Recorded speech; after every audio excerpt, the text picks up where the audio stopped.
OC Shantipur, DSP OC traffic Dipak, এদিকে এসো। DSP traffic Sanjay. আমি এত খোলাখুলি এতক্ষণ ইনিই বলছেন। আমার একটা লাস্ট বারের মতো আপনাদের কাছে বলায় অনুরোধ, আপনাদের কাছে বড় জোরে বিনম্র নিবেদন যে সঞ্জয়, দীপক, এখানে সিভিক থাকবে, সিভিকের সঙ্গে কনস্টেবল এবং অফিসার থাকবে। দায়িত্ব নিয়ে বলছি, এখানে কোনো অফিসার জেনুইন কারণ ছাড়া কোন সিভিক এখানে গাড়ি থামাবে না। শুধু ট্রাফিক দেখাতে দাঁড়াও তোমরা একটু, এদিকে গাড়ি চলে যাবে, সেইটুকু থামানো ছাড়া কোন সিভিক এখানে হচ্ছে কোনো গাড়ি ধরবে না। কারণ সিভিকের গাড়ি পেপার দেখার কোনো রাইট নেই। তুমি ডিএসপি ট্রাফিক আছো, আমি খুব আজকে আমাকে যা এইটা এসে জানলাম এবং আমাকে যা ঝেলতে হচ্ছে, আর তুমি ওসি ট্রাফিক আছো, আর তুমি শান্তিপুর ট্রাফিকের উপর ছেড়ে দিয়ে তুমি চোখ বন্ধ করে থাকবে না। এখানে থানার অফিসার দেবে। সাধারণত ওসির প্রেজেন্সে যদি বাই চান্স কোনো চেকিং, কারণ অনেক সময় আপনারাই তো বলেন যে এই এত দুরন্ত গতিতে গাড়ি যাচ্ছে, মোটরসাইকেল ধরছে, যে মোটরসাইকেল ধরছে ফাইন দিচ্ছে, এখন স্পট ফাইন, তারা বলে আচ্ছা স্যার ফাইন, স্পট ফাইনে টাকা নেওয়া দিচ্ছে, ভাবছেন যে পুলিশ টাকা নিচ্ছে। জেনুইন বলছি যে অভিযোগ পুরোটাই যে অমূলক তা নয়, যে বদমাশ সব জায়গায় আছে। তো যে পুলিশ যেটা যদি করে থাকে সেটা আমরা সমর্থন করি, আমি তো করিই না। আমাদের জেলার এখন এইরকম স্ট্র্যাটেজি আছে। তবু বলছি, আমি নাম্বার আপনাদেরকে মাইক্রোফোনেই বলে দিয়েছি, মাইক্রোফোনেই ফের বলছি 9147 লিখে নিন, 9147888324। যদি মনে করেন 9147888324, আগেও দিয়েছি। আমি অ্যাডিশনাল এসপি লালটু হালদার, এখানে আবার এসডিপিও ছিলাম। যদি মনে হয় যে আপনাকে গাড়ি ধরেছে, কিচ্ছু বলবেন না, ঠিক আছে, চুপ করে গাড়ি রেখে চুপ করে থাকবেন, ফোনটা আমাকে করবেন, আমি আসবো, এসে দেখবো যে সত্যি কি আছে। যদি হয় আমি দায়িত্ব নেব যে ওই স্পটে আপনাদের সামনেই আপনারা দেখবেন। আর কোন সিভিক এখানে গাড়ি ধরবে না, গাড়ি চেক করারও কোন অথরিটি সিভিকের নেই। এই সিভিকের জন্য আমাদের সব জায়গায় আমাদের এইরকম শুনতে হচ্ছে।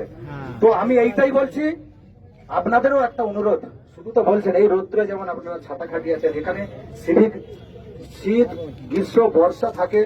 একটা রিকোয়েস্ট বলবো, এসছেন যখন, আমি যখন এসছি, সবাই মিলে একটা অনুরোধ করবো যে সবাই মিলে একটা পুলিশকে সবাই নিয়ে সিভিক একটু রোটেশনালি করুক। ওরা তো কতক্ষণ দাঁড়িয়ে থাকবে রাস্তায়, ট্রাফিকের ডিউটিটা কিন্তু খুব কষ্টের।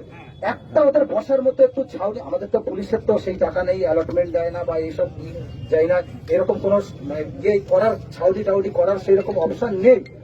আপনাদের অনুরোধ, কারণ এটা ঘরের হলেও, একটা বেড়া দিয়ে হলেও একটা রিকোয়েস্ট, পাশে অন্তত একটু, আপনি বলছেন যে গাছের নিচে চ্যাটিং করছে, কেউ বলছে আম গাছের গোড়ায়, কেন যাচ্ছে বলুন, পারছে না কতক্ষণ, আপনারা নিজেরাও বলুন। তো একটু ছাউনি সবাই মিলে অনুরোধ, গ্রামবাসীর কাছে হাত জোড়ো করে একটু করে দিন। দেখবেন ওটা যদি থাকে, যে যখন বুঝে যাবে যে না আমি রোটেশনালি 5 মিনিট বিশ্রাম নিয়ে আবার আমি তাহলে করবো, ও তো জানে আমার বিশ্রামের জায়গা নেই, ও এই গাছের ছাওয়া খুঁজবে, এই গাছের ছাওয়া খুঁজবে। সমস্যা যখন হয়েছে, আমি পুরোপুরি আমি দায়বদ্ধ আপনাদের জন্য, যে আমি করবোই এটা। আর এই একটু ছাউনি করে দিন, আর আমি এখানে আলাদা করে ঢেলে সাজাবো ট্রাফিক ব্যবস্থা। সেটা আজকের থেকে গার্ডরেল দিয়ে, যতক্ষণ এমপি সাহেব বলে গেলেন বা প্রজেক্ট ডাইরেক্টর উনি বললেন আরবি করবেন, কবে করবে সেটা নয়, আমি ইমিডিয়েট যে গার্ডরেল দিয়ে, যেমন বেলেডাঙ্গায়, নিশ্চয় আপনারা বেলেডাঙ্গায় গিয়েছেন, সিস্টেম ভালো আছে তো, যারা গিয়েছে ঠিক আছে তো, বেলেডাঙ্গায় ওটাও তো আমারই আছে, তাহলে ওটার সঙ্গে আমার কি একটা শত্রুতা আছে? তাহলে ওটা যদি করেছি, তাহলে এটা কেন করবো না? এটাই তো বারবার আমি বলতে চাইছি, যে আজকের থেকেই ওই বেলেডাঙ্গার মতোই সিস্টেম, যতক্ষণ না আরবি বা ফুট ওভার ব্রিজ হচ্ছে, এই সিস্টেম থাকবে। ওখানে নেই, কিন্তু ওটার প্রজেক্টে আছে। এই নিয়ে অলরেডি এই তো এসডিও সাহেব আছে, মিটিং হয়েছে কিনা আপনাদের নিয়ে, যখন বেলেডাঙ্গার লোক প্রতিনিধি ছিল, আমি বলছি আপনি এসডিও সাহেব প্লিজ 1 সপ্তাহের মধ্যে একটা মিটিং ডাকুন, আপনারা থাকুন, আপনি অবশ্যই থাকবেন, যে দেখুন অ্যাডিশনাল এসপি কথা কাজে এক হয় কিনা। বেলেডাঙ্গা লোকের আর অভিযোগ নেই কেন, আমি নিজে প্রতিনিধি নিয়ে ডেকে ওদের সঙ্গে মিটিং করছি। আপনাদের অনুরোধ, আপনারা যে চাইবেন এসপি অফিসে 7 দিনের মধ্যে আপনি বলবেন, আমি জানিয়ে দেবো আপনাদের, আপনারাও সেখানে থাকুন, আপনাদের নিয়েই হবে। যতক্ষণ না আরবি হচ্ছে বা ফুট ওভার ব্রিজ হচ্ছে, ততক্ষণ পর্যন্ত বেলেডাঙ্গার যে সিস্টেম আছে ওই সিস্টেমে পুলিশ থাকবে, অফিসার এবং কনস্টেবল দিয়ে হবে, সিভিক থাকবে। দেখুন আমার হাতে চচ্চড়ি রান্নার উপকরণ আছে, আমি বিরিয়ানি কি করে রান্না করব? এত বড় ন্যাশনাল হাইওয়ে, বাকি যেখানে মারামারি, হানাহানি, ঝগড়া ঝাঁটি, কার মেয়ে পালাচ্ছে, কার বউয়ের সঙ্গে ঝগড়া হচ্ছে, এগুলো তো পুলিশকে দেখতে হয়। সব ঠেকিয়ে তো তারপর আপনারা দেখছেন 4 জন সিভিক থাকলে কেন দেবো না?